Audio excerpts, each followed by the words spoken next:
All right, thank you very much. My first question is for Mr. Hughes. Last week, our witness explained the uncertainty in the industry, and he's saying that the uncertainty was so bad that they'd rather have a bad deal now than a good deal later. And I was wondering if you could explain the struggles that's in your industry and the uncertainty and the struggles that come from the uncertainty from investors and whatnot, and how urgent to get a deal is. I'm not exactly saying to take a bad deal as opposed to a good deal. What I'm saying is I don't think there's enough effort on behalf of the Canadian representatives in negotiating with Washington. Yeah, and you know we heard the message that it was going to. We heard the message that it was going to be speeds that we've never seen before, and building things and moving things at speeds we've never seen before. It must have been very disappointing to hear our Prime Minister say, "Who cares?" I mean, it's a detail. I've spoke with him, and I'll speak with him again when it matters, when we're talking about trade deals. Does those kind of statements build a little bit of trust and certainty for investors in Canada as well? Well, I've decided a long time ago not to take a lot of faith in politicians' promises.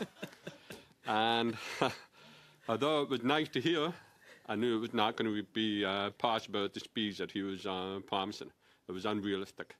I know negotiating with the Trump administration is going to be tough, but the businessmen, and as businessmen are well aware, you have to pull up your pants and discuss it and come up with a solution that works for both parties. Yeah. Sometimes it means a great deal, sometimes it means a deal that's not so good, sometimes it's going to be bad deals. Yeah. And you talk about, making a deal and getting to that point. And you've talked about in the past, and you mentioned that we win in these court cases that we've had in the past. With the Americans, we typically win those court cases. But do the companies like yourself, do they get reimbursed and for the struggles that they've went through? Or are they left out to have to deal with it on their own? Or is the damage already done? Okay, well, my industry is not shipping directly to United States. We're not dealing with United States. We're dealing with other manufacturers that are putting their products in my wood package and shipping them to United States. Yeah. So the taxes or the duties don't really impact us. It impacts our customers, which in turn results in lower orders.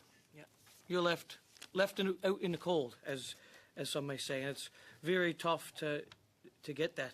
So when it comes, you talked about just diverting to Europe and the struggles that there is with that, and you mentioned, feel free to build on that. But you also mentioned that Brazil is selling to the EU for 20 to 30% less. Why is it? How are they able to do that in this market? Brazil is able to do it because they started producing European spec lumber many years ago. Brazil's biggest market is the European Union. So Canada's biggest market is the United States.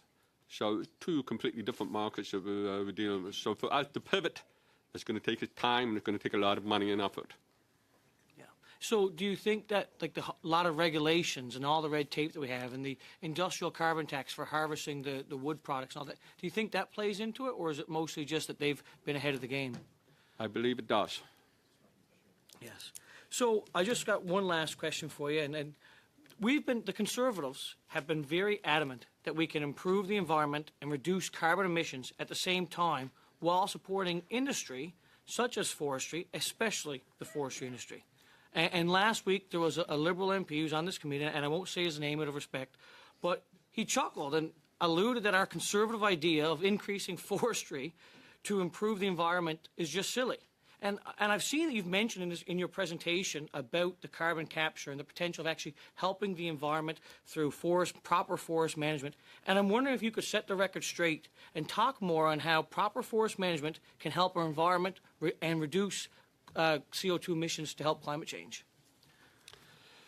Okay, Canada sits on one of the largest forests in the world. We had a very good program managing our forestry. The association that I belong to has fought many battles over the years related to people that did not think that using trees was very smart. I don't know if you remember, many years ago we were dealing with an issue with the spotted owl, which basically caused lumber production to slow down considerably because people are worried about the dangers. Now it's been proven that the forestry industry is actually very good for this country. The more we cut down, the more we grow, the better it is in terms of carbon storage, in terms of better environmental issues. But the forestry industry has to be on the ball with it. We have to maintain these forests properly. We have to ensure that fires are minimized as much as possible. Some of the information we've been getting, we've heard that more than 50% of the forest fires have been started by arson. Whether that's true, I don't know, but it's a very disturbing number. Thank you. Thank you. You.